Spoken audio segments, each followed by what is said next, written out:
Bienvenidos. Hemisferios te invita a deambular por la frontera entre la ciencia y el arte, lo técnico y lo cultural. 30 minutos para analizar pasado, presente y futuro de la creatividad humana. Hemisferios. Un programa que te va a abrir la cabeza. Bueno, buenas tardes. Estamos en otro programa de Hemisferios. Saludamos a nuestra audiencia. Aquí estamos Aníbal, Ángel y Andrés. Y bueno, aprovechando que en Bahía Blanca se realizó la tercera edición de Bahía Historieta, tenemos la oportunidad de estar conversando con dos grandes historietistas reconocidos internacionalmente, como Horacio Lalia y tenemos aquí a Gustavo Gil. Muy bien. Bueno, bienvenidos al programa entonces. Muchas gracias. Justo. Bueno, entonces vamos a comenzar preguntándole a Horacio, que trabajó con grandes guionistas de historieta como Héctor Oesterheld o Ray Collins, ¿cómo hace un dibujante para interpretar lo que las palabras del guión quieren transmitir? ¿Es intuición, transpiración, discusión, estudio o todo eso junto? ¿Qué nos puede contar? Menos discusión es todo lo demás. Todo bien. Sí, no, bueno, la interpretación es, lógicamente, tiene que ver con el oficio, ¿entiendes? Pero un guión bien escrito, yo creo que no hay ningún problema con la interpretación, no hay ninguna duda. Es decir, nosotros estamos habituados por el trabajo a ver historias y a tratar de realizarlas gráficamente. Ajá, y por ejemplo, una vez que el guión está hecho, en función de lo que uno comenta con el guionista, con lo que el A veces se va haciendo en el momento. A veces el guionista escribe y después uno recibe el guión. Ajá. A veces el guionista, en el caso de Gustavo, es amigo, por ahí charlamos un poco sobre el tema, pero si no, generalmente uno recibe el guión y después, bueno, lo interpreta. Y a veces con el guionista no está hablando en ese momento. Ajá. No es que el guionista hace el guión y el dibujante está al lado y es raro, es difícil. Ajá. Y si son contados los casos en que el dibujante puede hablar con el guionista en el momento que va a hacer el guión. ¿Y ha sucedido que algún guionista después le haya hecho alguna crítica al no, dibujo? Gracias a Dios, por suerte, en mi trabajo, es decir, si no estuvieron demasiado satisfechos, por lo menos no me enteré. Pero no. Podría ser, pero podría sí, suceder, digamos. suceder. Suceder sí, que... sí, lo que sucede también uno puede ser con un guionista a quien conoce, que por allí haya que cambiar una escena o algo y consulta. El hecho de decir, bueno, mirá, esto es así, podemos cambiarlo por tal cosa, o que sea algo que realmente se puede cambiar y no hay ningún problema. O sea, ¿te vieron conforme con tu dibujo en cuántos años que venís dibujando? Ya 55, como profesional 55. En el año 64, así que ya estamos... Muy bien. Qué trayectoria. Horacio, en un programa anterior donde hacemos una introducción, digamos, a todo este tema de la historieta, mencionamos que uno de los objetivos primarios, digamos, del nacimiento de la historieta fue educar. Correcto. Y bueno, en realidad no fue educar, en realidad fue algo como para distracción, que lamentablemente en algunos casos todavía se sigue tomando, como que si fuera un género de distracción, y después sí, se fue armando como un género en el cual es importante y se pueden hacer muchas cosas. Y por supuesto se fue olvidando la educación, porque se puede usar perfectamente, hay países que lo hacen. Argentina todavía no es tanto, pero sí. Como instrumento educativo. Como instrumento educativo, claro, ya estando en la parte educativa. 100%. Claro, sí, lo que se refiere a Aníbal es más que nada al origen, que capaz que no se sabía que era el origen en ese momento cuando Rodolf El origen es... Toffler había hecho mediados del 18. Claro, que hacía era profesor de literatura y hacía dibujos con texto Alemania. y para después con el Pibe Amarillo a fines de claro, ahí empezó 1800 en Estados Unidos, que era un chico que hacía cosas y abajo tenía un epígrafe. Sí, claro. No era una cuestión continuada como una historia que se va contando cuadro por cuadro. Ese es el arranque. En general el arranque es al principio del siglo pasado. Claro, el arranque como en masa, digamos. 1910, 1910, 1911, donde empieza a trabajarse ya como historieta. Y después, al poco tiempo, ya aparece la parte del guión, que es evidente. Ya para los años 20, evidentemente, el guión también era muy, muy importante, contar una historia a través de lo que era el guión. Por eso viene la O discusión. sea, ahí se para el tema. A veces que vienen los problemas que es más importante el guión o el dibujo. Claro, el tipo que empieza, que pone la figura del guionista es Lee Falk. Es con el nacimiento del fantasma. Claro. El Phantom.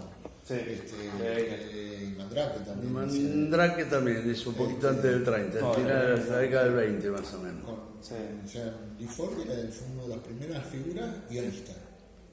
¿Qué cosas pudieron conocer o profundizar, digamos, gracias a su profesión como, bueno, historietistas, guionistas y dibujantes? De todo un poco. En mi caso me ha servido para ampliar el conocimiento Todas las de disciplinas. todas las disciplinas culturales. Una de las primeras cosas que me atrae de la historieta ya desde chico es la narración histórica. O sea, cómo a través de la historieta y personajes ficticios se puede contar la historia. La ficción histórica es uno de los subgéneros dentro de la historieta que más me gusta, pero sí, bueno, en trabajos de adaptaciones hemos descubierto con Horacio que en el siglo XIX había mucha cantidad de cuentos de vampiros que eran desconocidos, y eso nos abrió un campo también incluso de trabajo. Tuvieron que indagar en esa Claro, yo en mi disciplina. caso de chico no fui un gran lector de historieta. Leía alguna historieta, lo que sí me gustaban eran todo lo que eran adaptaciones. El Paturucito, el Tony, sacaban adaptaciones de la literatura. Y me quedé en principio, qué lindo que sería algún día trabajar con esto, porque yo dibujaba, pero dibujaba porque me gustaba dibujar. Lo de la historieta viene después, pero estamos hablando cuando era un chico de 9, 10 años. Y a mí lo que me aportó, bueno, yo creo que estaba todo aportado. Es decir, cuando uno empieza con el tema de la historieta, empieza por gusto, porque le agrada contar historias, porque esa es la diferencia que hay entre las distintas gamas del dibujo. La historieta es algo que a uno le tiene que gustar contar historias. Una cosa es graficar una historia, hacer un cuento, hacer 2 o 3 ilustraciones y todo, y otra cosa es contar cuadro por cuadro una historia, que esa es la diferencia. Pero bueno, el aporte fue importante porque creo que con la historieta uno fue aprendiendo de que sirve en todos los campos. Es muy importante y por supuesto también sirve en el campo de la educación. Gustavo, ¿y por qué no nos contás a la audiencia de Hemisferio qué es Ecos de Mundos Imposibles? Que es tu última obra en conjunto con Sergio Valle. Sí, es Ecos de Mundos Posibles. Posibles, ¿eh? Posibles. Bueno, Claro. imposible la entrevista. No, porque justamente la referencia es la posibilidad de que puedan De que pasen estas cosas, claro. En algún lado del libro se llama Eco del Mundo Imposible. Seguramente, en una parte del multiverso, digamos, para hacer conexiones, ¿no? En una parte del multiverso se puede llamar así. No, ese es el primer libro del proyecto editorial que se me ocurrió en un trasnochado por ahí llevar adelante, que es Gorgona Ediciones. Y bueno, arrancamos con ese libro como para inaugurar la editorial. Ajá. ¿Y cuál es el guión, el tema principal? El tema principal, hay una idea que son todas historias unitarias, autoconclusivas. Hace más de 10 años fueron publicadas en Italia, en un momento donde nos pedían historias de 20 páginas. La idea que agrupa todas estas historias es la ciencia ficción y la fantasía. No hay una trama central, son historias autoconclusivas, son 7 historias independientes. Se nos ocurrió contar una idea, digamos, como para unificar todo, en la contratapa del libro, donde hacemos referencia a cuentos como La lámpara de la red, que es una lámpara que permite ver otros mundos, o el Aleph de Jorge Luis Borges, que es un punto desde donde podés ver todo el universo, todo lo que sucede en el universo. Entonces, acá hay, está la ilustración de la portada, que es una entidad que sostiene una bola.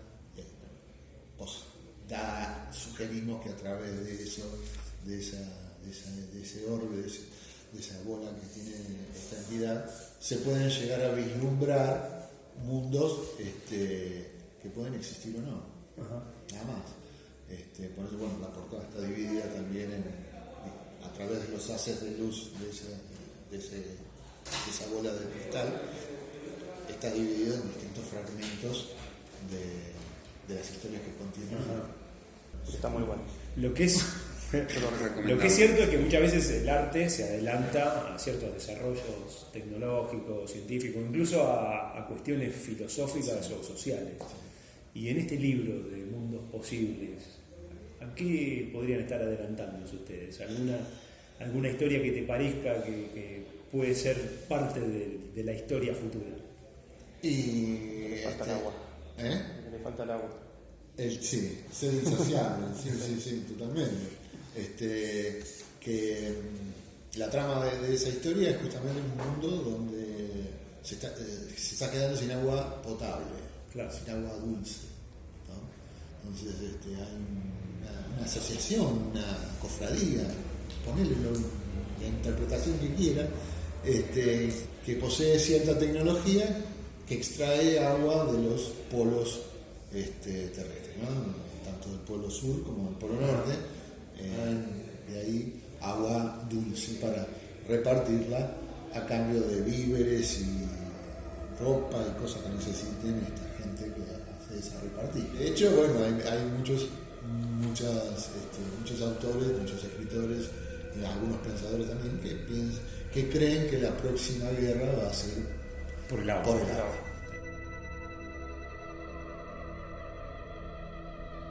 Y bueno, justamente lo que estamos escuchando es ni más ni menos que el tema Ecos de Mundos Posibles del disco homónimo, hecho por la banda Ojo en el Cielo. Esta es una muy buena idea que tuvieron en conjunto con esta banda, la editorial Górgona y Gustavo, que se ve que le importa la música, unir las distintas ramas del arte. Me parece una idea genial. Y bueno, hacer una banda de sonido, todo un disco que es una especie de banda de sonido basada en esta historieta. Así que seguimos escuchando este tema, Ecos de Mundos Posibles.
Ojo en el Cielo es un proyecto artístico creado por Fernando Esley y Leandro Cosio, en el que se combina una música con matices progresivos y se mezcla con el maravilloso mundo de la historieta.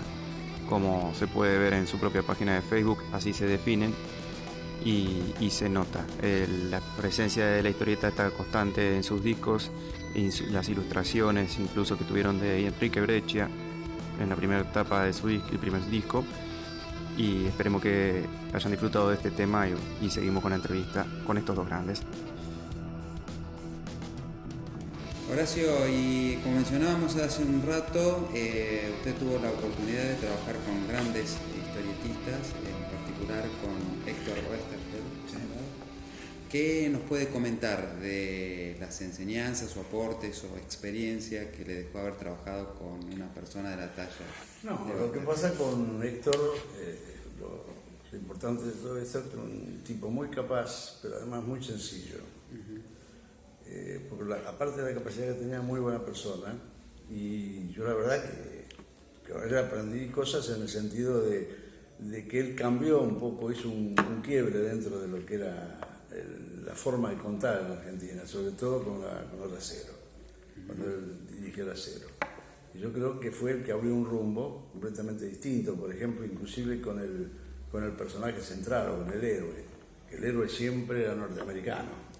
Veníamos después de la Segunda Guerra Mundial, el héroe siempre él, que tenía descendencia alemana, de cualquier manera, hace de un alemán o de un japonés, que también, porque ellos tampoco querían la guerra, evidentemente. Y todo ese tipo de cosas fueron cambiando. Yo la verdad que trabajé con él a partir del 64, cuando empiezo yo lo conozco en el 59 en el estudio de Alberto Breccia. Él venía, porque venían charlando sobre Morsinder, que es un personaje que se iba a hacer, y bueno, me lo presentó un par de veces, y cuando yo empiezo a publicar, el Boyo Gracero era el director, y es el que me da los dos primeros guiones. Después lamentablemente cerró Gracero. Después de esos dos, que yo no sabía que esto iba a pasar, el primero lo vi publicado, el segundo no lo vi publicado. Aclaremos que no tiene ninguna relación entre que vos publicaste y que cerró Gracero. No, yo pensé que había sido por mí, pero de cualquier manera me sorprendí porque cuando llegué no estaba más, ese era el problema. Pero bueno, tuve un contacto con él, no una amistad porque era una persona mucho más grande que yo, pero de cualquier manera muy agradable. Hice varios trabajitos intermedios para Chile, para México en la década del 60, conocí a su familia, y después me lo vuelvo a encontrar en Record, porque él se instalaba, pasó en Columba primero, después pasó en Record, se instalaba con su máquina y empezaba a trabajar en la oficina, porque era así, producía de una manera tremenda. Tal es así que los dos primeros guiones que me da mi Horacero, cuando yo voy a buscar el trabajo, le digo, esto, le traigo esto, sí, me gusta, me dice, bueno, espera, me empieza a hacer, me dio 15 cuadros en ese momento de un hilo de ametralladora japonés que lo tomaban los americanos. El tipo le escribí ahí, se lo llevo, lo veo, me dice, me gusta, y dice, bueno, y me dio otro, 20 cuadros, un submarino norteamericano que se queda varado, Bueno, era así, era múltiple, era un tipo que tenía cosas increíbles. Cuando editaba por ejemplo, los guiones por teléfono, era gracioso. Claro, era muy gracioso, y uno a veces no estaba entrenado, y por otros colegas que ya sabían, después se iba empezando a entender la cosa, porque él decía, viene caminando el personaje, punto suspensivo, entonces empecé a traer el personaje, dice tal cosa, punto suspensivo, punto suspensivo, cada 2 minutos, punto suspensivo, ¿cómo es el tema? Entonces, claro, yo hablando después con otro colega, decía, no, ¿sabes lo que pasa? Que ese es el momento en que él piensa. Entonces cuando él piensa ese punto suspensivo, y piensa porque le estaba inventando en ese momento, claro, la creatividad no era que él lo tenía ya el trabajo, claro. Él lo iba haciendo, iba cantando, y en el momento decía punto suspensivo, pensaba que era lo que iba a decir después. Esa era una de las cosas, era la velocidad que tenía para hacer ese tipo de cosas. Y sí, era divertido, porque también cuando hacía los guiones, él tenía la costumbre de poner primer plano, medio primer plano, plano general, primer plano, medio primer plano, plano general, y uno agarraba el guion y decía, son todos iguales, se repite así. No, me decían nosotros, tenés que cambiar vos, te tira eso porque es una costumbre, es como un cliché que tiene, ¿viste? Y bueno, esas costumbres, esas cosas que tenía. Pero era fantástico en el sentido de que la rapidez que tenía, además mucha cultura, evidentemente, una biblioteca fantástica tenía. ¿Qué tipo de personaje era Robin Wood? ¿Trabajaron ustedes con Robin Wood? Con Robin yo no tuve mucha oportunidad. Porque a mí me extraña la creatividad enorme del tipo de hacer historias completamente, diametralmente opuestas, ¿no? O sea, hacer Mi novia y yo con Pepe Sánchez y después terminar con Wolf, Savarese o Nibur de la Gas. Bueno, yo con Robin no tuve mucho contacto. encontré varias veces, estuvimos a punto de hacer algo siempre juntos, pero nunca se daba porque él andaba viajando, siempre volvía. Pero bueno, es decir, yo lo reconozco como un gran guionista, pero yo no lo conozco en general demasiado. Sí, yo con Robin trabajé, yo escribí para él episodios principalmente de Nicolás Gallo. Es una persona muy divertida. Me acuerdo una de las últimas veces que nos reunimos, antes de que se terminara ese trabajo, él estaba por empezar me comentó que estaba por empezar a armar un equipo para escribir La condena de Gabriel Doyle, que es una serie de televisión que hizo con los hermanos Borenstein, Claro. después del éxito del Garante. Bueno, yo creo que la historieta argentina es muy buena. Sí. Y eso es lo que quería preguntarte. ¿Estamos a la altura de lo que fue la explosión de la historieta acá en su momento o seguimos teniendo el mismo nivel? No, sí, la historieta argentina... Sobre todo por los vaivenes que hemos tenido económicos, ¿no? O sea, una editorial como Columba que cerró. La historieta argentina es muy apreciada en Europa, principalmente. Hay una narrativa muy particular en la forma de contar las historias. Hay una visión, un enfoque que es muy característico. Y eso gusta en Europa. De la misma manera que gusta la literatura, ¿no? Latinoamericana. Por ese tipo de visión, ese tipo de enfoque. Como hay algo que a los latinoamericanos nos caracteriza mucho, que es el uso del realismo mágico. Y eso es muy apreciado, ¿no? Les gusta. Y hay intentos incluso de autores europeos que quieren imitar esa forma de contar y no logran lo mismo, porque haría falta que vivieran o hubiesen nacido en Latinoamérica para poder... como García Márquez, por ejemplo, Y en la parte gráfica es una escuela. Argentina ha hecho una escuela a través de la Panamericana de Arte a partir de los principios de los años 50. A través de esos años fue haciendo una escuela que primero fue reconocida en Europa y después de los años 90 Estados Unidos ya prestó bastante más atención al tema ese. Y sí, ahora actualmente muchos dibujantes argentinos trabajando. Un guionista norteamericano, Chuck Dixon. Dixon, sí. Él está convencido que hay algo en el agua argentina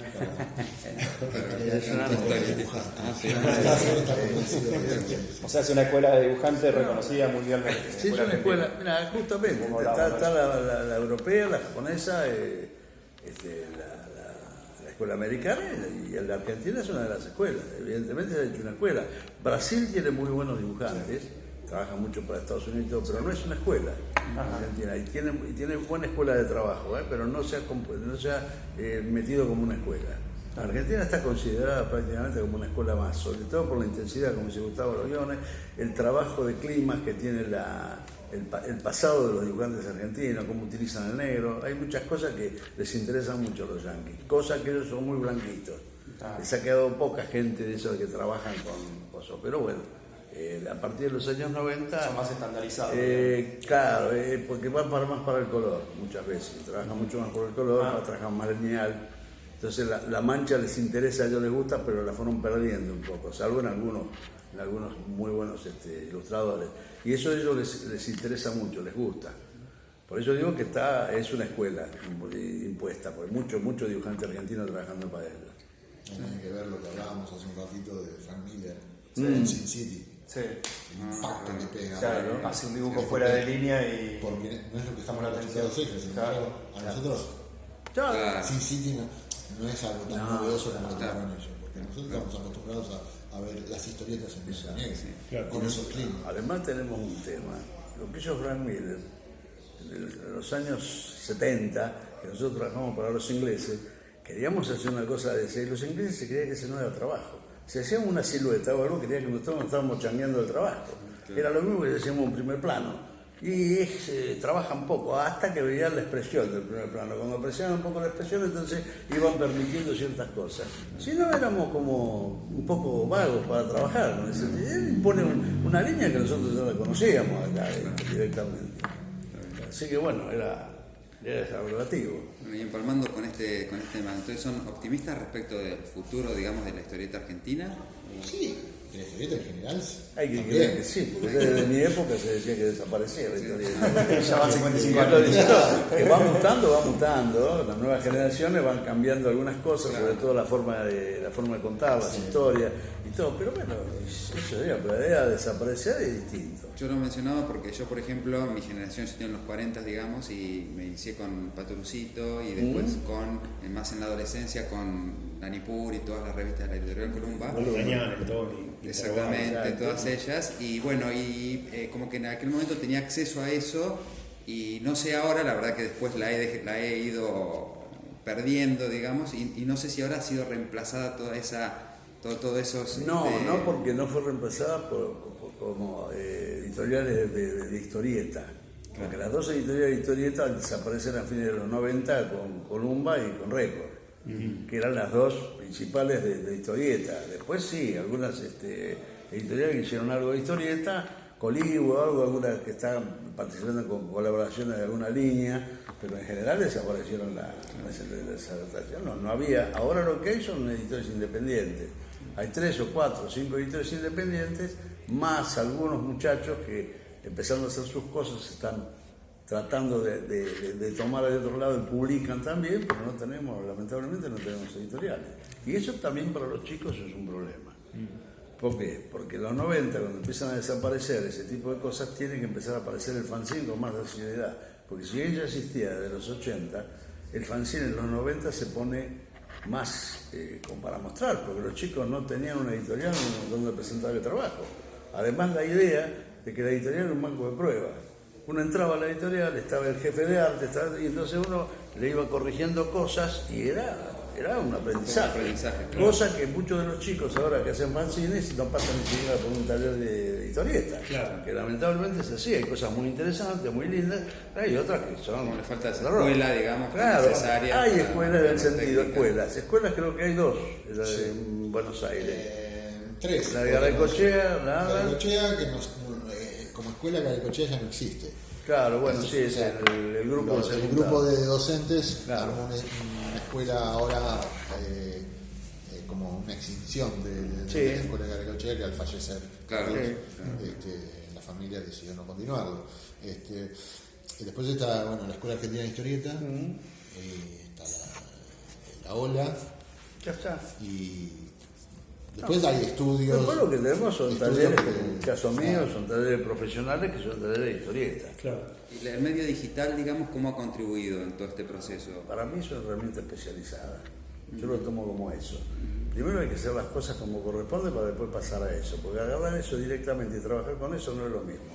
Por el lado más de la publicación y demás, el avance tecnológico que representa Internet y las redes sociales, yo creo que son muy importantes. Claro.